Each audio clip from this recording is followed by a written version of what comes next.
Every founder is trying to figure out what their ideal customers look like. So that is really going to be our topic for this week. We're going to be answering the question of how do you define an ideal customer profile as you're building your startup. So without further ado, let's dive right in. Hi, everyone. My name is Shuo Chen. I'm a former founder, now investing in founders and teaching founders at Berkeley and Stanford. I'm also a board member here at Decode, the largest tech and entrepreneurship community co-hosted between Berkeley and Stanford. And today I'm excited to answer one of the top questions from our founder community all around how do you define your ideal customer profile? And so many founders tend to assume that product market fit means they've already nailed their ICP, their ideal customer profile. But actually, early traction can come from story, virality, or brute force selling, and it's not a repeatable fit.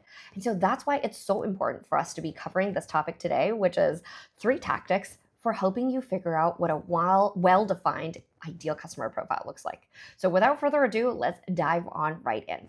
So going forward, I'll be referring to ideal customer profile as ICP. So first tactic for a well-defined ICP is have specific and measurable qualities. It may sound obvious, but actually you want to make sure you have absolute clarity across very specific areas. For example, for figuring out your ICP, you want to know things like what is the ideal company size? Maybe it's so specific that you're saying, look, my product is the best product for companies between 1,000 and 5,000 people. Any below 1,000 people, they're too small to have the budget for me. Anything above 5,000 employees, they're going to want to buy a more sophisticated and a more expensive product, and I'm not the right fit. So this needs to be a very specific definition. It could be company size as defined by revenue range as well, like how much revenue is your customer making. Another way to define ICP is by the type of business. Perhaps your target customer is in B2B SaaS, software as a service, or they're just e-commerce companies selling specifically to online influencers. So you want to be very specific with that. You also want to define them by geography. Sometimes so specific that you're defining not just the country, but the region and the specific language that your customers will use. You could define them by industry served as well. So your customers only serve manufacturing, government, and banks, for example. You can define them by job titles. It could be that you only sell to engineering managers because they oversee enough budget to just make a decision without having to escalate this decision further. Or you sell directly to social media managers where they have the most need for your product. But it could also be defined by company specifics that further define your problem statement. For example, I want to sell to companies that only do sales over Zoom, or I want to sell to companies that are really design focused, or I want to sell to companies that are very cost conscientious, or I want to only sell to companies that are developer led. So all of these could relate to how your product is built and sold. You can also define your ICP based on the specific technologies that your companies, your customers will use. Perhaps you only sell to customers that use a cloud data warehouse, or you only want to sell to customers that are active users of GitHub.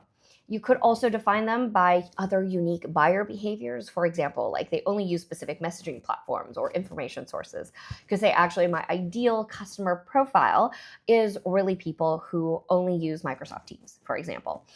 You could also identify your customers or define your ICP based off of a problem that is very specifically definable and solvable. For example, my customers all work in the cloud and need to connect across different cloud providers.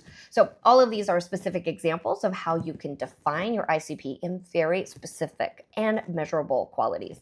But generally speaking, you want to avoid overgeneralizations or any vague answers. So if you're defining your ICP as, just consumers in their mid-age or mid-sized companies or enterprises that use computers. Like these are all very, very vague generalizations that could apply to way too many people. So the more specific, the better that you can have a very well-defined ICP that help you build a more scalable sales process. So that leads us into our second tactic for today for how to build a well-defined ICP. And that's really around conducting listening tours with your own customer cohorts. Hopefully you've built out this incredible product that's already having early users. This is where you can start to track what are the cohorts of customers and users you've onboarded. And you want to interview both successful customers as well as customers who are lost and maybe likely to churn from your platform. You want to ask them questions like, hey, out of all of you, who gets the most value out of the product? What traits do my best customers share? What objections do I get from customers that are lost and likely to churn? Who are my easiest customers to upsell and why? And what do my competitors' customers have in common? By asking some of these questions, and of course, figuring out how your successful and lost customers might answer this differently, it'll help you really understand more and better what exactly is the ideal customer for you.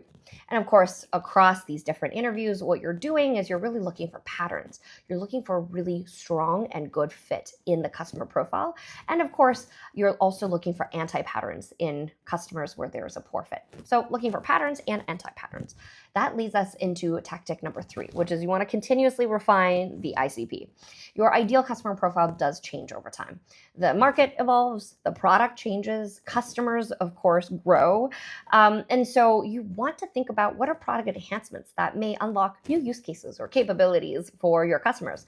It could be as specific as, I want to add features for customers who have more than 10,000 seats so that I can shift my focus from selling to small, medium-sized businesses to perhaps mid-market opportunities or to larger enterprises because I now have the capacity to support these larger customers.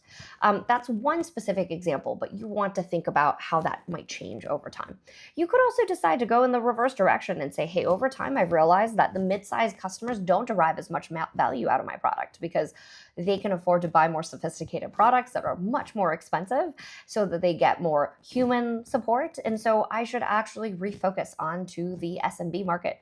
That could be the case as well. You want to ask yourself, do expanding product capabilities actually open more markets for you? If yes, of course, you want to revisit your ICP, but if the answer is no, you want to stay focused.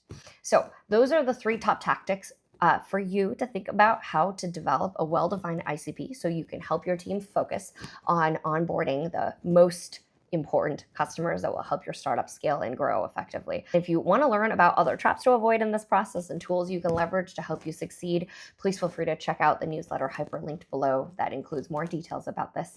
And as always, please feel free to share other questions you might have our way, and we would love to tackle and answer your questions in a future session. So please feel free to comment, like, and subscribe our video, and we'll see you in a future session. Thanks so much for tuning in.